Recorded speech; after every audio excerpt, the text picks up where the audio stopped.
Hi, and welcome to our new show that doesn't have a name yet. Maybe you guys can help us, but we are so excited for our new partnership with Rybar.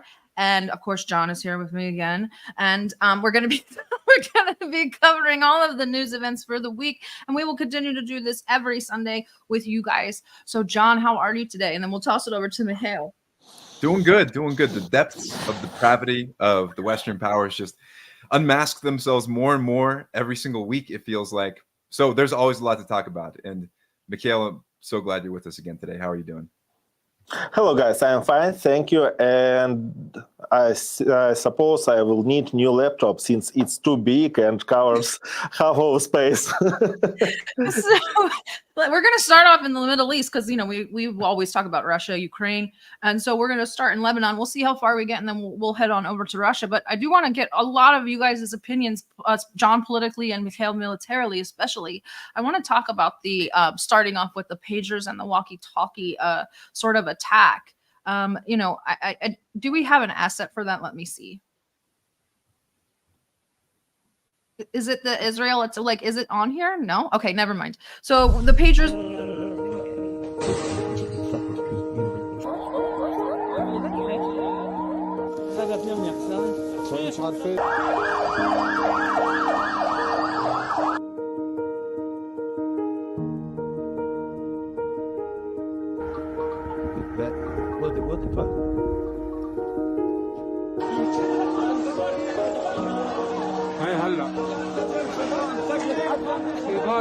شباب انا ضمن الانقاذ هلا معنا حسن حسن بلطفي ضربي على القائم عم نشيل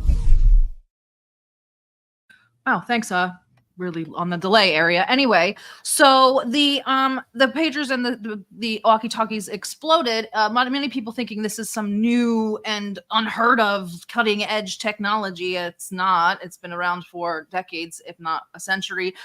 Israel actually used this method in the 1990s and the 2000s and was successful multiple times, just not on this large scale. But what I do want to focus on is how these got tampered with and what we kind of think about what happened. What we do know is that they were manufactured by a company called Gold Apollo in Taiwan. And then after that, I kind of want to open it up to both of you guys to kind of maybe speculate a little bit. I have my own opinions, but we do know that they left Taiwan. Taiwan says they went through Hungary and Bulgaria. There's kind of a lot of smoke and mirrors, and we don't really know what's happening. But I think it's important to get clarification on this before we move on to the next Israeli war crime. Yeah, well, I think the Western power. Go ahead, Mikhail. No, you first. Well, I think it's important for the Western powers to maintain as much smoke and mirrors as possible. They want to obfuscate the issue as much as possible. And we've already seen the Taiwanese company try to kind of deflect some of the blame, shift the blame away from Taiwan toward a Hungarian-based company called BAC Consulting. Now, what's kind of interesting about this has been widely reported in the West, but we know just based on a little bit of research that BAC Consulting doesn't even have any type of manufacturing capacity in Hungary. They don't even have a physical office or physical locations. So how you can how this shell consulting company could manufacture thousands of pagers is still a little bit obscured. But I did see a recent headline in the New York Times, I want to say a day or two ago, that cited some U.S. intelligence officials, which claimed that there were two other shell companies that were set up and involved in the manufacturing and processing of these pagers. So it's very unclear, but I think that it seems like there's a lot of work that's being done to continue to kind of obfuscate and make it unclear about exactly how these pagers were manufactured. So whether or not we'll ever figure out the exact details remains to be seen. But I'm interested to get Mikhail's thoughts about how this was carried out. I have a couple other thoughts that I want to share about some of the implications of this attack and some of the lies that we've heard in the Western media, because they talked about how this was a very targeted attack against Hezbollah leaders. You saw Israelis celebrating this today, which was just disgusting, or celebrating this all week, which has been abhorrent, quite frankly. Because in reality, a lot of these pagers were sent to hospitals. A lot of them were in people's homes. They exploded in restaurants and private residences. And so that's what we're looking at basically today. But I'm interested to get Mikhail's thoughts on kind of more of the technicalities here. Well, I don't want to talk about some technical details. I want to make my statement clear. You know that this tool destroying or killing somebody with a pager or phone call and something like that is like a precise tool in modern conflicts. You know, when one country starts to use it in delicate way to show their enemies that it is possible. And Israel, during this week, just showed everybody that they have technology which can provide multiple assassinations in one time. They made a huge terrorist attack because, you know, when you are blowing up some civilians with militants and so on, it's in any case a terrorist attack on a large scale. But they show that every device, every citizen who holds pager, some kind of walkie-talkie or something like that is in danger. And even people in the West or East or in the Middle East, they become asking questions. What if Israel can destroy or just explode my own iPhone or Samsung phone or something like that?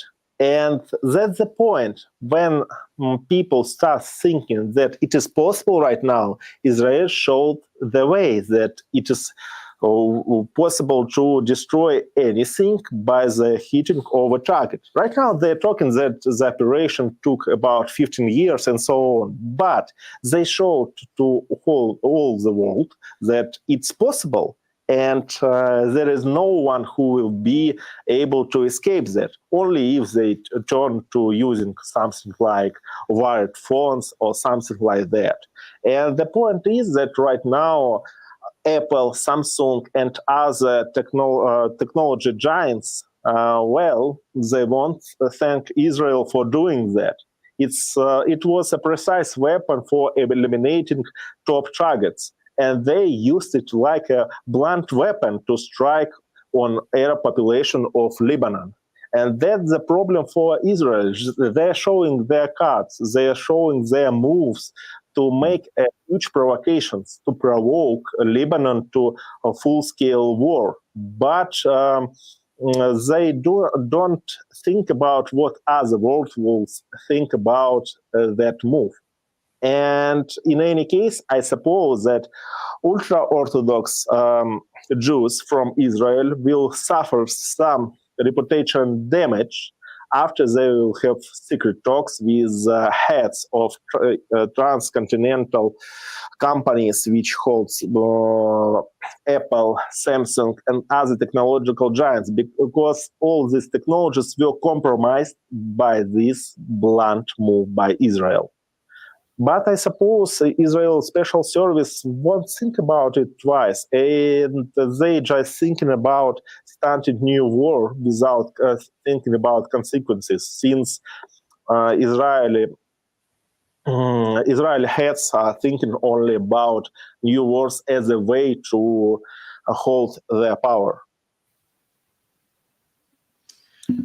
Well, I do want to keep going and continuing on this this journey, I guess, with these pagers through the supply chain. So after we know that Taiwan's semiconductor industry and Israel have colluded in the past, they work together closely, Taiwan being a westernized Zionist state. But the interesting thing about this is that I did discover while looking into this is that the pagers that were exploded, they actually were shipped out of Taiwan in mid-November of 2024. So very recently, they were actually distributed very recently too. But the time that they were exported was actually the same time that the Knesset was in Taiwan for a visit with the president, where they announced closer ties and deepening relations. And then we get these pagers that kind of go out. And I'm glad that John brought up the BAC, I think it was called, the company that exists somewhere in Hungary. Consulting companies are always used as shell companies. So just the fact that it's called consulting and they were handling pagers is weird. So the whole thing is very shady. So I kind of wanted to get your takes on that. I also read an engineering professor from Wuhan University said that there was zero chance that the Taiwanese side, but they're also coming from a Chinese perspective, so there might be a little bit of bias, but still, they said there's no way that they were not tampered with at the Taiwanese on the Taiwanese side, because those pagers can't be torn down without internal damage that would damage them beyond repair. So I kind of wanted to ask both of you what you think the implications are if, well, most likely it does look like they were interfered with at that level. What does that mean for Taiwan? And does that change anything with China and Israel? Well, I think China's definitely looking at this today and feeling a little bit nervous, possibly. I mean, the whole thing was really so sinister, the way it was carried out and the way it continues to be hidden from the public about exactly what happened. I mean, if the pagers weren't altered during manufacturing in Taiwan, it's extremely kind of confusing about how they otherwise could have been, because you would have had to take apart these devices and presumably there would have been some damage to them.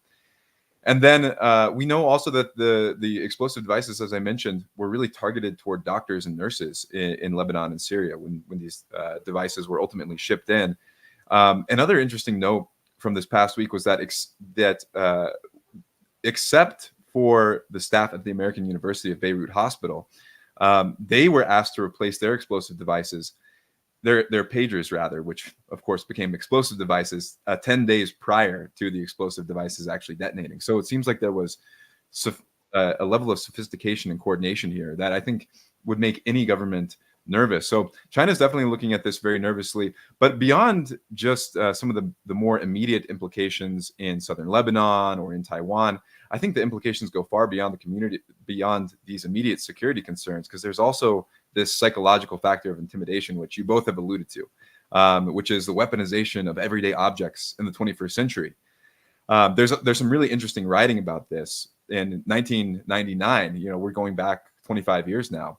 Two colonels in the Chinese military actually wrote a book on the changing character of war and international politics, where they kind of predicted this development. And one of the troubling comments that I highlighted there that the week's events reminded me of is where they said that the new concept is that weapons will cause not just military men, but also ordinary people alike to be greatly astonished at the fact that commonplace things can also become weapons with we engage in war. So I think that some of these predictions of these Chinese military futurists are beginning to come to pass, and the implications are quite dangerous, I think.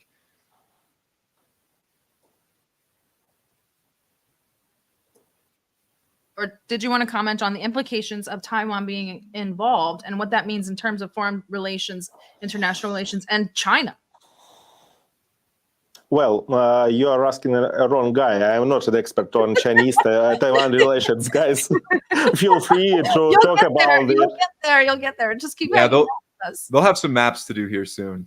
I'm guessing. Well, yeah, just to touch on the radios. Well, but personally myself, I don't believe at all that there will be any war in against Taiwan from China, since Taiwan has great plans with microelectronics, special units, and so on, and it is used by huge giants like Apple, Samsung, and so on, and they won't allow China to attack itself. So when people start talking about when there will be a huge war involving China and Taiwan, I just skip this topic. Skip the topic altogether. Or I'll just touch on the walkie-talkies really quickly, because they were also exploded. Also the same company.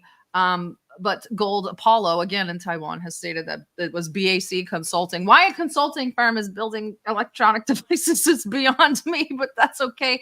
Gold Apollo has distanced themselves from responsibility. They put out a statement saying they were not involved. And then the UN human rights chief comes out and says that there needs to be an investigation into these, whether or not they violate the Geneva Conventions because of their indiscriminate targeting of non-combatants. I want to get both of your takes on whether or not this is a war crime, because that's a significant hang-up for both sides. The Palestinian side obviously believes that this is a war crime. It was indiscriminate. It was widespread. Children were hurt, et cetera, et cetera. Israelis are saying they were collateral damage. This was not a war crime. This was a legitimate operation. And I just kind of want to get your thoughts. Well, if we are talking about Israel, they always thought that they can do everything. Since World War II, Israel's built their own approach as they can do anything they want. Since there was a Holocaust, since there was a nation, a Jew nation, which suffered most, and so on. That's why they think that they can do anything they want. Even right now, if for example, Russians blew up 20 pagers in Kiev or Kharkov or anywhere, and there will be some civilians hurt, one or two, it will be investigation. It would be some speech from the United Nations and so on. But we see that for Israel, it's okay. It was a terrorist attack. It was a war crime. But there is no open investigations, worldwide investigations, which will be prosecuted by some people from international court or something like that against Israel. You remember that there was an order from international courts against Netanyahu. And to what end? It was to no avail. There was no any way to make this order from the court real. So I don't suppose right now we'll see any consequences of this turn. I see only destroying of such amount of pagers and bringing a lot of people's lives to a danger will be only some silent pressure from tech giants on Israel, since there will be some decline in selling of modern smartphones and something like that, because people right now globally will be just afraid that their smartphone can just blow up because some guy from Assad will hit the wrong button. Even there was some reports from Moscow that during the attack on Lebanon, some smartphones blew up in the same day in Moscow, because there was some people connected to Hezbollah or to Iran. And now imagine what if such kind of news, such kind of events will continue and will include more and more countries. After that, there will be a huge decline and mistrust in our tech giants, in our technical progress and something like that.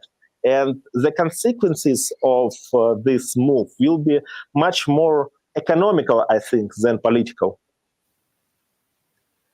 Well, I can tell you one thing, that if someone loses connection during our stream again, as this happened a couple of times, Sarah, Ritter, I'm going to be even more nervous. So there's that level of anxiety. But getting back to the question that you asked about the violation of the Geneva Conventions and international laws of war, I think there's a couple of ways to look at it. One, of course, as Mikhail said, kind of alluded to, as long as the international institutions are under the purview of the United States, they'll continue to be toothless when it comes to actually having any weight or impact on allies of the United States in the West. But the second thing is to look at the reality of like what this attack was, right? This was exploding pagers and walkie-talkies, which by any reasonable standard should be a harmless portable object. Now, the international war explicitly prohibits the use of booby traps or other devices in the form of harmless portable objects, just like cell phones or walkie-talkies or pagers that are specifically designed and contain explosive material. Now, I'm quoting the international laws of war from 1996 explicitly. And it's not only that this type of activity is recognized as an international war crime, but it also that the United States has referenced and alluded to this as being a type of military activity that would constitute a war crime. In the Department of Defense's own law of war manual, they reference different types of war crimes and talk about the example of communication headsets during World War II, which allegedly Italian forces abandoned. And when the Western forces, or when the Allied forces ended up taking control of some of these areas, they would pick up these headsets, put them on, and they would be filled with explosive detonators, and that killed a number of people. And that was specifically described as a war crime. by the Department of Defense as an example of one. I think this even goes beyond this type of activity because, as we mentioned, a lot of these pagers and walkie devices got into civilian areas, were shipped directly to civilian areas with that intent. The other, well, yeah, John, and then, I would like to go add some point. You know, when we are talking about military crimes, we start to think that everyone in all over the world are thinking in just way. But for example, 2 months ago, I was in Afghanistan. I was on a business trip. We made a movie about some crimes made by Western coalitions, and we met a lot of people in Kandahar, Helmand province, and other places, especially in Helmand province, where was a stronghold for British forces.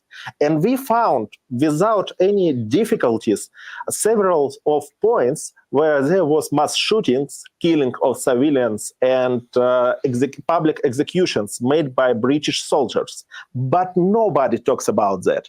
You can just send some investigation team over the place, send some journalist group who will bring some evidence, but nobody is interested. I talked with head of Ministry of Foreign Affairs of Afghanistan, of Taliban government. He told me that we are ready. We sent all invites to French, British, Western, American, Arabian investigators. Nobody came to Afghanistan to investigate everything.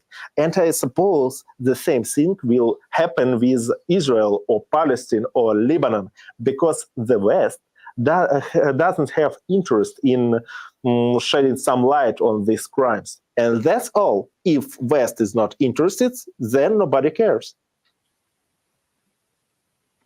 John, did you want to finish up, or did you have more to add? No, I mean, that's pretty much it, because Mikhail references something that's very important. It's the West talks out of two sides of their mouth. I mean, on one hand, they are supposed to be the arbiters, or they hold themselves out to be the arbiters of moral authority. Yet when an event like this happens, they're nowhere to be found. Their curiosity is suddenly lacking, even to try to expose or shed more light on the exact nature of the crime or the potential crime. But you know, they have this kind of de jure sense of moral righteousness, right? That's embedded in law, where even countries like Israel and Lebanon, by the way, both agreed to the provision that I just read of international war crimes in 1996 that talked about the use of harmless devices and portable devices. So on one hand, they'll agree and take part in developing these types of laws and prohibitions that in their minds they think are going to be mainly levied against the enemies of the West. But inevitably, they end up using the same methods themselves. And then this is, I think, a big reason why our system of international laws has become so uncredible. But I'm interested to get your thoughts too, Sarah. Well, I kind of wanted to more so to talk about what the implications look like. I agree with that, it being a war crime, because it is considered a booby trap. And just the psychological terror that this inflicts upon the population. It's an act of terrorism, like plain and simple. But I wanted to talk about what this says about Hezbollah. We talk about these guerrilla warfare tactics, with Hezbollah being a non-state actor. They employ a lot of, they're not a typical non-state actor, but they're a non-state actor. They do employ a lot of guerrilla warfare tactics. And now we see Israel employing guerrilla warfare counter ops, which is kind of, this is what this would kind of be, even though it's probably illegal. But what it's designed to do is to rip the civilian support away from the guerrillas. And I've actually talked to quite a few analysts, Syrian Girl included. Shout out to Syrian Girl. If you do not follow her, please go now. Syrian Girl included. And have all said that this shows a sort of lack of deterrence. It shows a sort of lack of being able to get Israel to say, maybe we shouldn't do that. We should be mindful of the retaliation. What do you think about that? And how do you think that this, I find it to be a very large tactical blunder. And do you guys feel the same way? This is regardless of the retaliation, that just that instance in and of itself.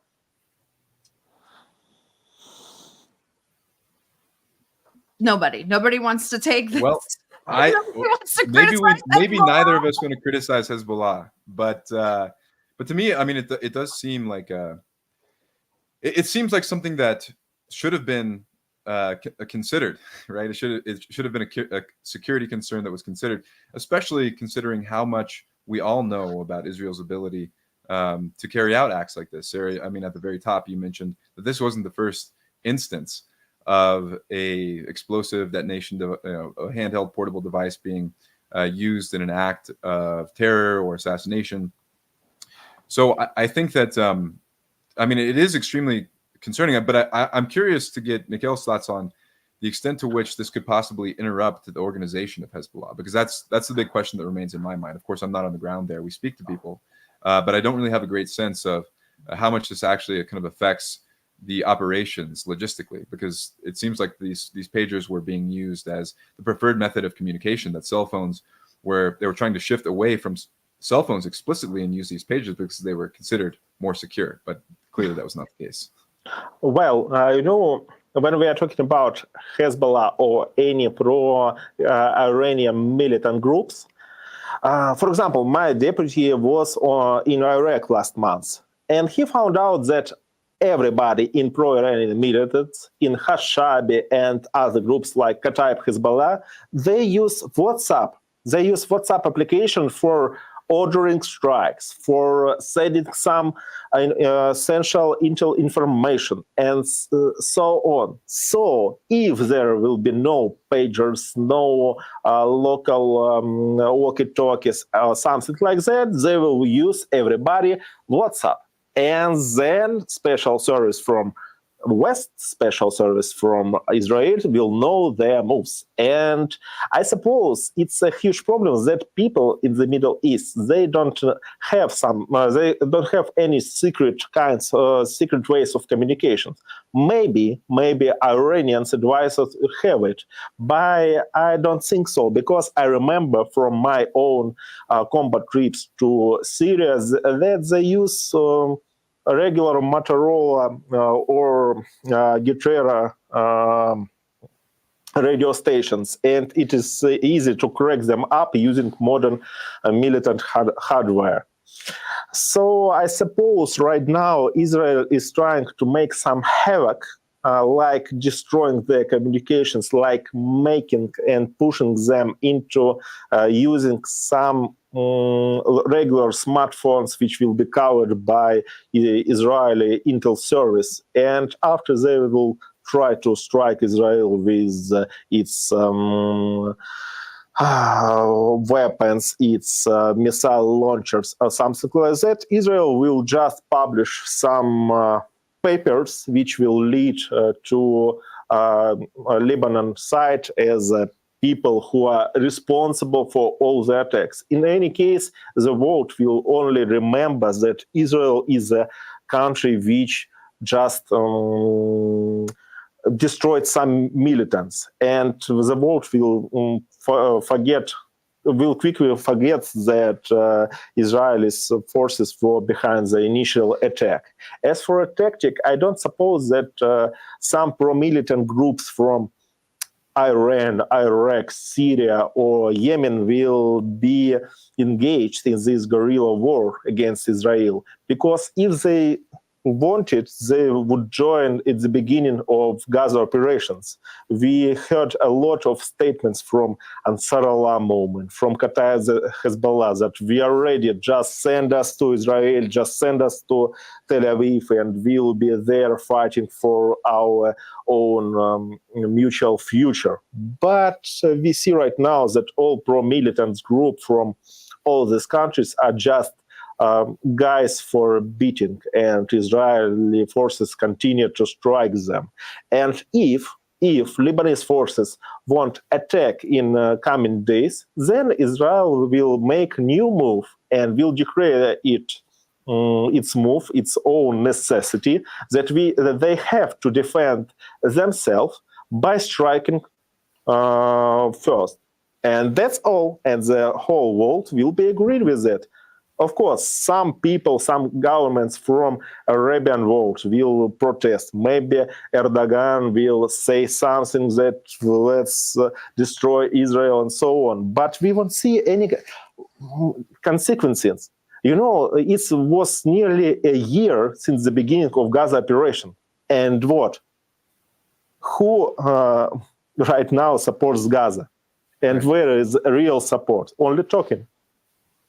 I mean, it's true. It's very true. But I'm curious to get. I think our audience would be interested to hear your perspective, because over the last, I think, several months, but especially now in light of these attacks over the past week, it seems like the rhetoric coming from the Russian government itself is increasingly critical of Israel, whereas a year or two ago, it was kind of taking more of a neutral tone when it came to kind of covering the conflict.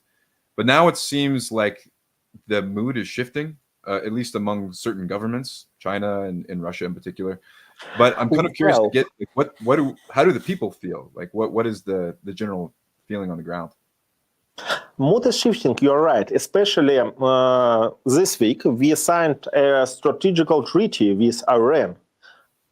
Logically speaking, it means that we are allies right now with Iran, and if Iran goes to war against Israel, we'll have to be on one side with Iran. It's like a slap into Israeli Orthodox groups' face. But in reality, we see what is happening right now in Syria.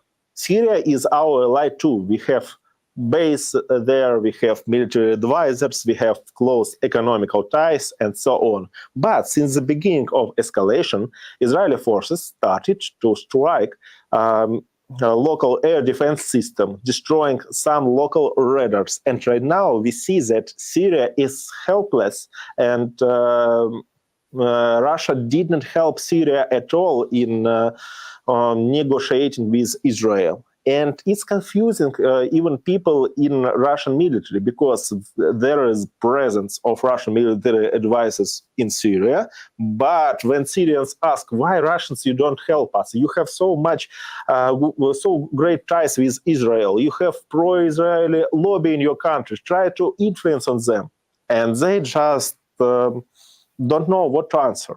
And it's very confusing right now. We see the mood changes, but we don't know to what outcome. We don't know what should happen to Russia to make a firm stand. And I don't see any political moves that can change the situation. Maybe we can just send some Ahmad guys from Chechen Republic to Palestine or Lebanon. It will be a great use of them there. Maybe they'll don't drop their positions on Lebanese border. They offered to go. I mean, Ramzan said he wanted to go. Why don't they just send them over there? Well, if he wants to go, let him take his cyber trucks from Elon Musk and go to Lebanese border. His cyber truck shut down this week. Did you see that? He got shut down. So I don't think that's going to work. And the cyber trucks might explode too, because let's be real about Elon's connection. Well, it will be a great move to send some cyber truck on Lebanese border, then blow it up and blame Israel in blowing Tesla truck. And that would stick for sure. That would stick. After that, stakeholders of Tesla Corporation will be very, very upset with the Israeli actions. Oh man, that would hit him right where it hurts. Well, I hope they do send the Chechens at some point, because we need better TikTok videos. But moving on to the grand, I guess this is like Hezbollah showing, and I kind of want to make a note. We'll talk about it after, but let's just show. This is Hezbollah's retaliation on Israel.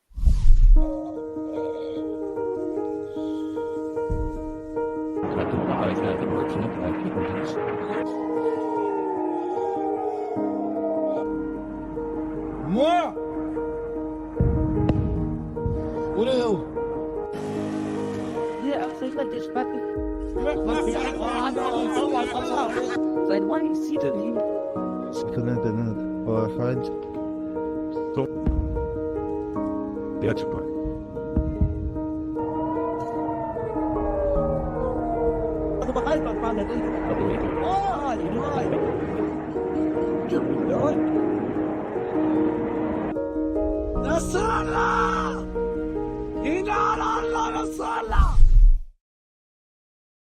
Thank you for adding the Nasrallah scream at the end. It's like, God, Like, it's so great. It's like my favorite thing ever. But I do also want to make note that I think it's important to be nuanced about these things, especially when we're talking about military capabilities and analysis. And with Hezbollah, I mean, last night we get a salvo. It looked great. I mean, it really did. It was a great morale booster and a good amount of Fajr. They were using Fajr 5s, and we'll go through the specs of those. But they were using those, and a good chunk did get through. I was surprising at how many did get through.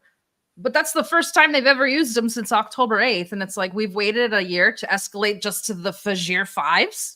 Like, that's just kind of insane to me. Like, it's just, where's the deterrence? Where's the Hezbollah that gives a speech every Friday? Like, what do you guys have any insight on this? I ran through their military capabilities, but Sarah, you see, you are thinking about their moves as a regular, normal person. Yeah. You think not in an Arab way. You don't think in terms of Bukra, Bad Bukra, Intazar way, and something like that. Inshallah, mashallah, and other pieces of their speeches.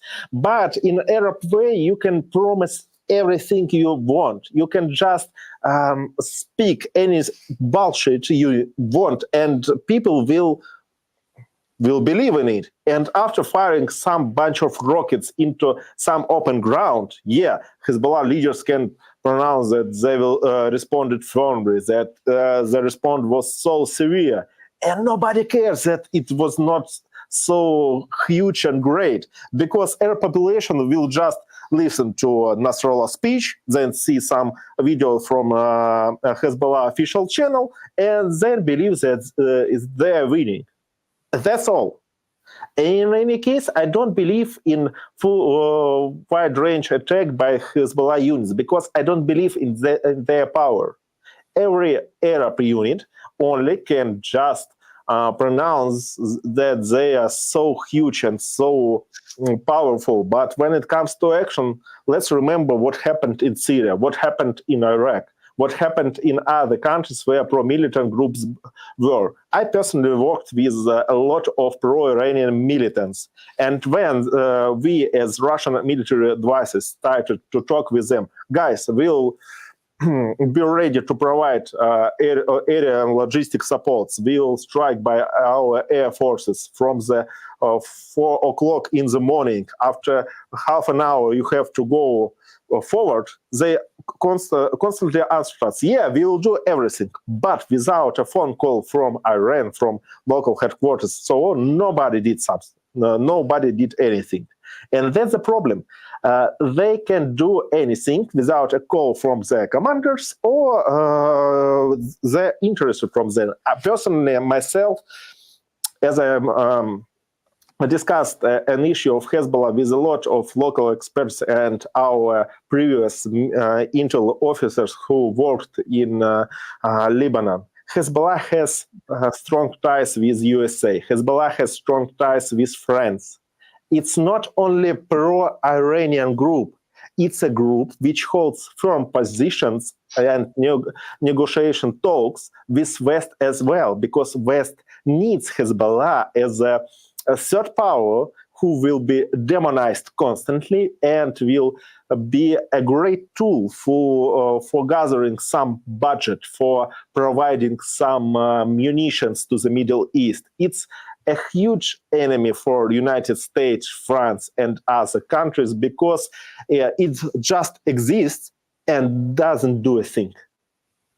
They are constantly talking without moving anything. And that's why when you are talking about firing some rockets like Fajr 5, why only it's like first strike since the beginning of the events? Well, the answer is that they can do anything else, because they just can't do it.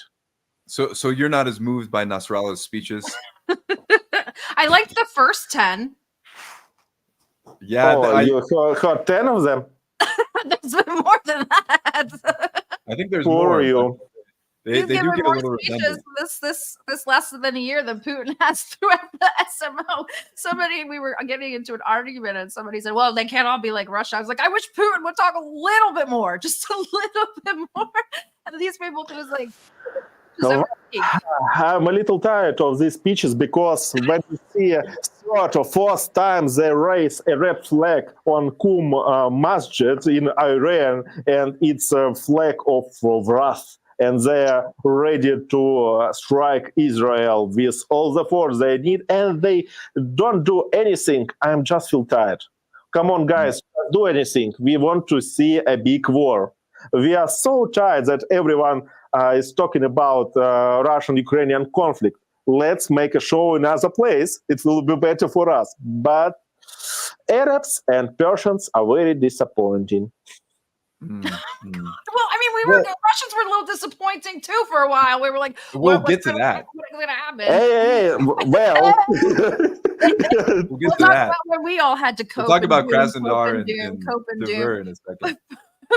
First, I do want to talk about the air base and get your thoughts, John. The primary targets of Hezbollah's retaliation was the Ramat David Air Base, which is the F-16, home of the F-16s, and very strategically important because of its location. A little bit of symbolism. It was used in the 1967 Six-Day War, and there's a few analysts that do speculate that that's where Israel houses some of their nuclear capabilities. What have you looked into this? Have you looked into the strikes from last night, and what are your thoughts entirely? Yeah, I mean, my thoughts are that I have a lot of questions. I think it's kind of unclear about where we are right now. Like, are the fundamentals of this northern border, is it more or less stable? Because we've seen kind of the same pattern play out over the course of the last year. Or are they really dynamic? Because we're also seeing a lot of internal political and economic instability, or it seems, within Israel itself. So that's kind of my big question here. I mean, we know that Hezbollah has more capabilities than they've demonstrated so far. That they have more high-tech capabilities. That just in terms of their overall number of missiles and projectiles, that they've only used a very small fraction of their total stockpile. And I don't think that we've seen anywhere close to the level of barbarity that Israel is probably willing to use should the conflict escalate further. So I'm curious about how this will play out. I think that if Israel continues to escalate, and if they actually take meaningful steps to turn the northern border into a full-scale war, as they've kind of signaled that they would be willing to, I think that this will actually play against the Zionists and the Israeli state. But my fundamental question is still, with these speeches, like it's very hard to tell, I think, where Hezbollah is at in terms of being willing or able to really escalate on their end significantly. And it seems like they're more or less responding to major provocations that Israel's made. I mean, we haven't really heard about any high-level assassinations or attacks that have come anywhere close to what Israel's inflicted on Lebanon so far.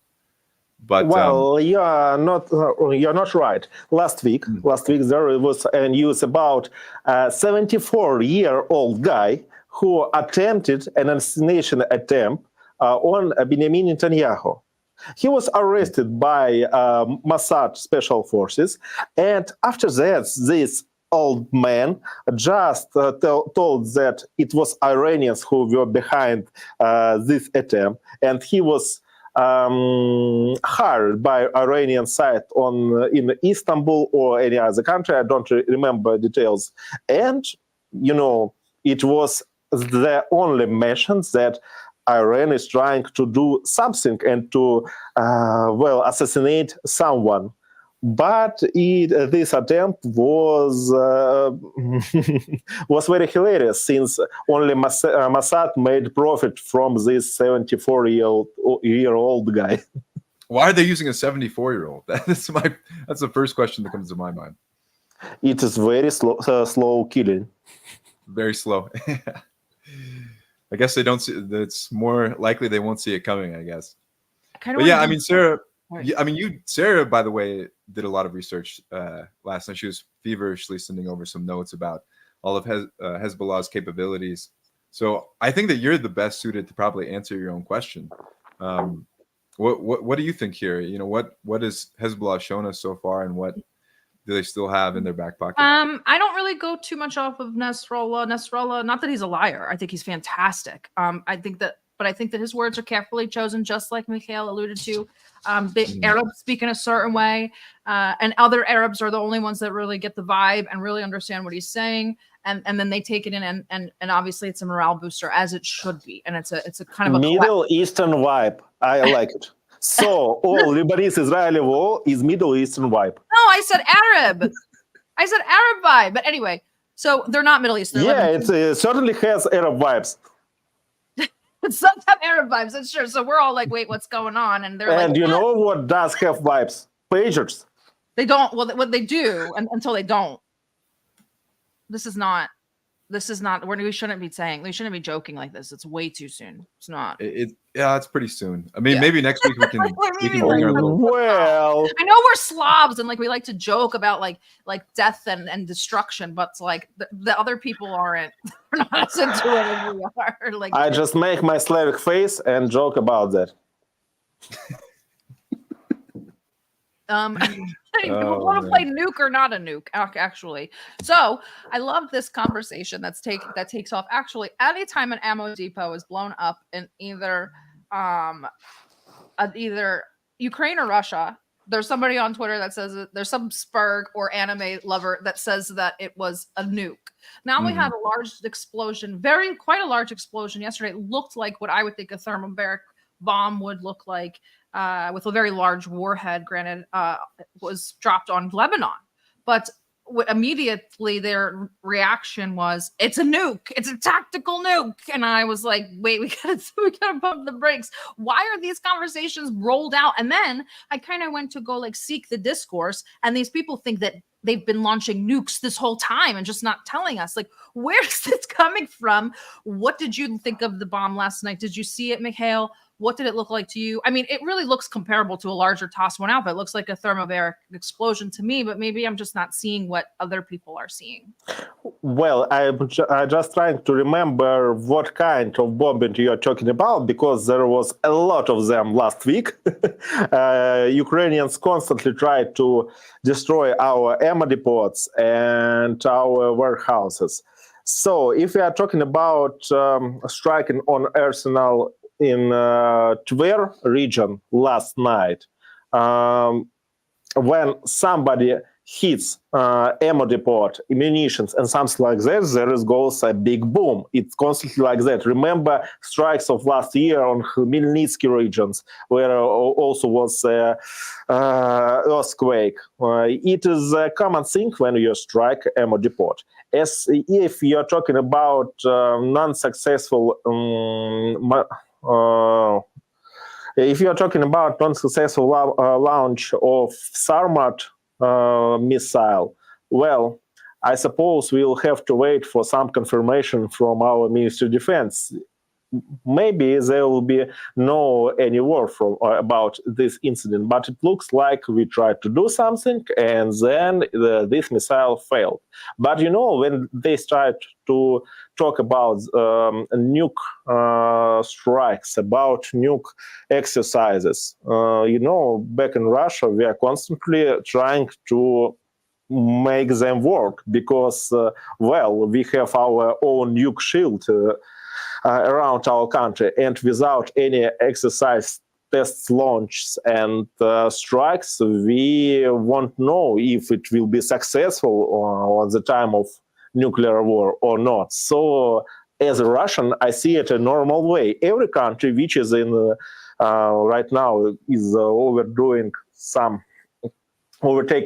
conflict, must be ready, must test munitions, even the strong one like nukes like Sarmat missiles on a constant basis, because without it, when the real war will begin, we'll have only some old missiles that won't work. That's all. Sarah, you're muted. Yeah, I'm always muted. It's what women should do, right? So yeah, the explosions and Maybe Slavic women. I suppose the show will be much more funny when we will get some African guy to our group. we will. We'll get an African guy. Oh, we'll get Nick to come on. That will be a lot of fun. But I do want to talk about the We'll have a lot of black humor jokes. Yeah, dark humor. Yes, dark humor. McDonald's. Russian humor. They're not. I'm gonna have to like translate Russian humor for people. They're gonna Dark think humor or black humor? In Russia, we call it black humor. Yeah. Oh, okay. I know we call it black humor here too, but the pun, like people. It's easy for me to talk with you and joking like that because I'm Russian. I'm a racist. I'm a homophobic person, and I'm a Nazi. Right. We had the gays last week. All and right, just a let's little light. get your disclaimer then. Alex is racist. He's homophobic. We already know. All right, this is great. That's good. I love that. And we can move forward together, right? Yeah, that's great. I do like that. I like to just put it out on the table. So speaking of the Russians, last time my subscribers from the Rybar channel told that I'm like a regular red general from Red Alert 2. Let's just nuke them, guys. And that's all we do constantly. We are Russians. So now let's have some more dark humor when we talk about Russia losing their ammo depots. What the hell is going on? Why are we losing 2 ammo depots and infiltrations, drone infiltrations all over the place? I'm dooming a little bit today, so please forgive me. I'm usually not too much of a doomer, but I am dooming. And you know, Rybar likes to doom a little bit too. So I kind of want to let you take the floor and kind of talk to us about these spectacular, I mean, the optics and the visuals from the explosions are really what creates the tactical victory. Sarah, you know, the problem with these kinds of situations that we see only one side of the problem. When we are talking about Ukraine, Russians strike constantly. But, for example, I cannot buy a Maxar photo from the satellite photo, satellite image, because it's prohibited to buy any kind of satellite photo from Ukraine. It either costs a lot of money, either it is not allowed. Also, people on the ground, they are too afraid to shoot some footage of ammo depots, airfields, and something like that being blown up. So, every day there is a very powerful work and job done by Russian forces, but we don't know outcomes since there is no any leaked footage in the web, right? But when we are talking about Russia, even there is one UAV drone striking Russian ammo depot, and there is only one footage on the web. Everybody constantly starts talking that Russia is losing the war. It's not correct. We are just in war, right? In war, there is gains and losses. In war, you can make a mistake. 100 drones stroke our borders, and 101st drone just get over our air defenses. It's okay when you got some losses during a hard conflict. It's not about that Russia is so doomed and we don't do anything to defend our borders and our ammo depots. It's just about perspective, because when we are talking about Ukraine, we have no footage, then Ukraine doesn't get hit. That's all. Well, let's talk about the Kursk and the Sumy regions to kind of maybe transition to a lighter note, a more victorious note. I don't know. But it looks like Russia is still in the process of mopping up from the incursion in Kursk, but there's been some counterattacks in Kursk and in the Sumy region over the course of the last week. Are you able to give us a bit of an update about some of the week's developments and where the momentum is right now? Yeah. As we are talking about Kursk region, our forces started counteroffensive since last week, and right now we are advancing in Koreneva region. It's like a central part of Kursk region, and we are right now trying to push an enemy from Lyubimovka village.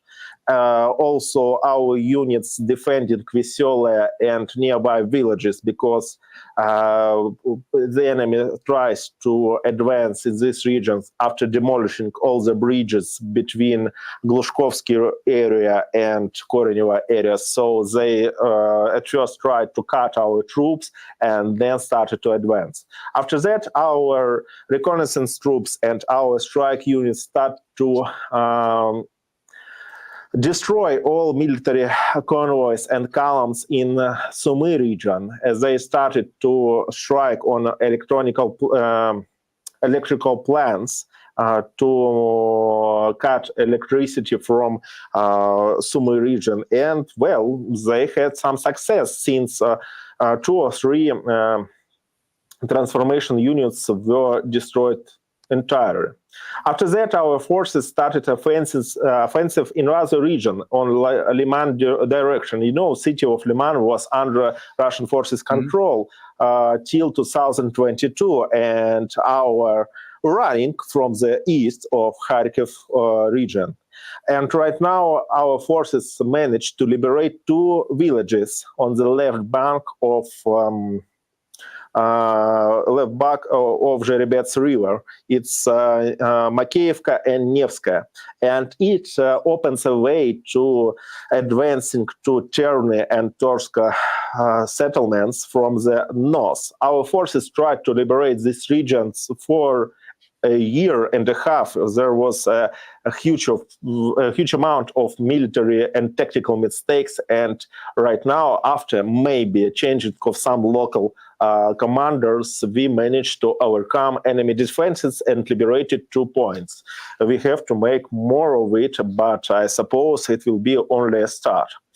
The next direction is Artyomovsk or Bakhmut direction. We are storming right now Chasov Yar city. It's like a stronghold on the hill. It's surrounded by forests, hilltops, and you cannot just assault a city without encircling it. So our forces managed to overcome Seversky Donets river channel, and then got to the western bank of the channel near the city of Konstantinovka, or Konstantinovka, Chasov Yar, and Bakhmut. I suppose we got a foothold, and maybe after a week or 2, we'll see an advance from the south direction to Chasov Yar, and it will ease a battle. After that, there is an advance on Alexander Kalinowski direction, or New York direction, or Dzerzhinsk Torets direction. You call it as well as you want. Right now, we are battling with enemy troops in the center of Toretsk. Also, we just liberated some village in the south of it and started to encircle city from the west. On Pokrovsk direction, we are advancing on Selidova and Mirnograd. We just liberated Krutoy Yar village. It was taken by U.S. militant groups last week, and we just reconquer it.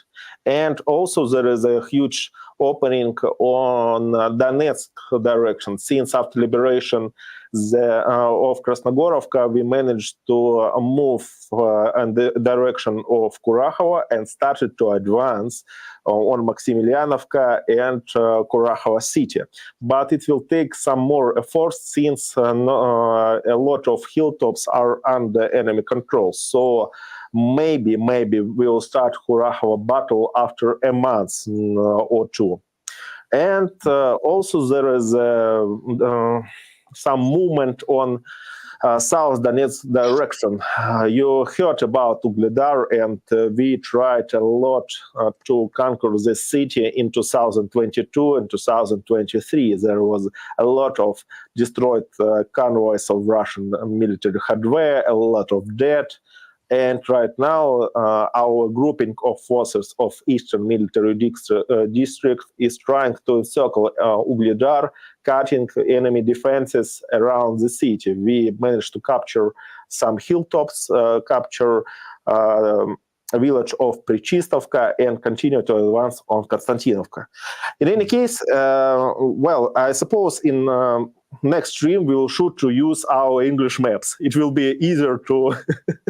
Let's do it. The English maps are great. Yeah, I love the maps. We got to start. We'll incorporate them more so now. We'll definitely do that. That was a great overview. Case, yeah, but I just finished my Russian stream on our television. That's why I remember everything in my head. I'm like, wow, he's really going into great detail. Did you ever pull that? The great thing that we talked with people from our Eastern Military District grouping. It's a grouping named V. There is Z, V, or it's grouping named V.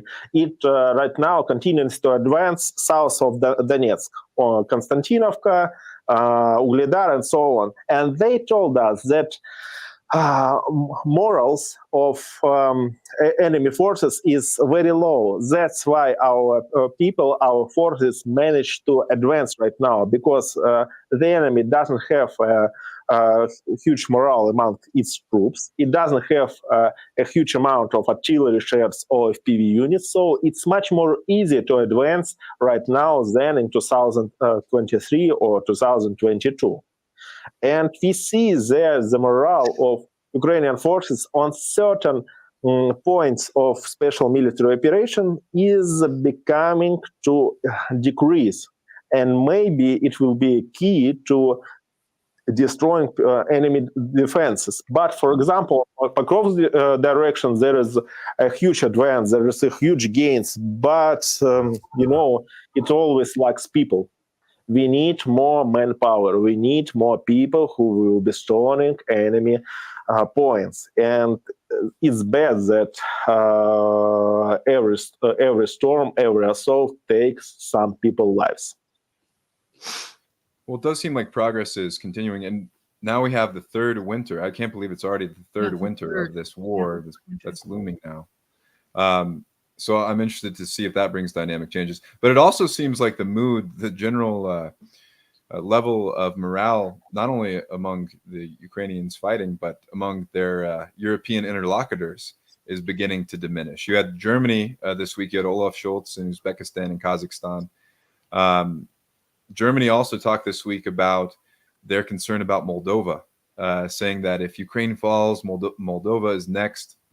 It seems in general that there's more concern from the Europeans right now, but I guess this is kind of probably our last question before we let you head out for the day. But what do you see? How do you assess the state of affairs in Europe right now? Do they really have an appetite for a wider war? We've seen little Macron signaling that he's willing to continue to fight and send French troops directly, but I think it's a lot of posturing. And I think that they're concerned. They don't want to lose Ukraine, but if they do, I'm not sure if they really have much recourse. Well, let's start with Moldova. After a few days there will be a presidential election in Moldova. Mm-hmm. So they're trying to we are gathering a platform in support of Moldova with help from Romania and Germany. They're trying to promote Maia Sandu is the only leader who can just build a firm nation. They will give all the answer needed to Russia if Russia will decide to strike on Moldova. In any case, the course on militarization of Moldova goes on. Amount of exercises, military maneuvers, and joint drills with NATO countries increases constantly. And we see a lot of American recon units, Romanian recon units, they just start to make more drills around Transnistria because it's a weak point for Russia. We cannot do a thing if Moldova decides to take Transnistria because, well, we don't have a land corridor via Odessa or Nikolaev region to Transnistria. That's why it's our weak point. Also, we have another weak point. For example, our Kaliningrad region. It's an enclave on the territory of Europe, and we don't have a direct connection with it. This week, American reconnaissance planes start flying only 20 kilometers away from our borders, from our waters west of Kaliningrad. They are just analyzing our air defense system, our radars, how they react, what are our steps. And also, if we are talking about Central Asia region, there is a lot of joint military drills involving especially Turkey and pro-English parties that try to build Russophobia in these countries. So Russia right now is encircled by enemy, and we have a lot of weak points where this enemy tries to strike us. This week we saw how 6 diplomacy workers from embassy of Great Britain were sent away to other countries, sent away home because they were acting like spies on our territory. They built up a network of pro-British agents among our migrants, among our Muslim community, and we're behind riots involving some migrants and refugees from other countries. So we see it as a tries and political moves from West, from America, and especially Britain, to weaken us, to make a lot of fracture points they will use later to strike us when special military operation will come to its end. And as a result of everything I just said, I want to tell you one thing. I don't suppose there will be a peace in Europe. There will be peace around Russia, because special military operation, Russian-Ukrainian conflict right now is only a drill and preparation for a greater war, because there is such amount of weak points we have, such amount of mistakes we constantly make right now. If we don't change our approach to geopolitical issues, we will be the side who will be inside a much greater war. Well, I think that's probably all the time that we have for today, but this was a really good first episode, I must say, with the racism included, also off-color jokes included. Everything was really great. I want to get everybody's feedback, so the audience, please feel free to let us know what you guys thought of it and what you'd like for us to change. We will be here every single Sunday. Any final thoughts from either of you two wonderful gentlemen? I'm excited for our episode next week. I think it's going to continue to be a really fruitful collaboration, and I'm always learning a lot. So, Mikhail, thank you so much for making the time for us today. Well, I suppose next time I'll take my balalaika and vodka to make an image much more great. Right now, I only have Ariel with me. Last time it was Rapunzel. Right now, Ariel. After that, I'll take my bear. And we were talking about some homophobic, anti-Semitic, and racist Nazi shit. Well, thank you all. Please visit our website, DDGeopolitics.com, to find out ways to support us, either through one-time or frequent donation or purchasing merch. We really rely on support from our subscribers, and we have 2 really great shows lined up. Tuesday we'll have Rachel. Wednesday, John, is it Tuesday or Wednesday? Wednesday at 10 Pacific time, 1 Eastern time. We have Rachel Blevins. She will give you guys an update on why RT is still under assault by the crazy Western censorship fascists. And then on Friday, we will have Mark Sloboda. So if you think we doomed today, wait until you get to Friday. See you guys. The dark clouds are imminent. See you guys on Wednesday. Have a good rest of your Sunday and enjoy the American football if you can.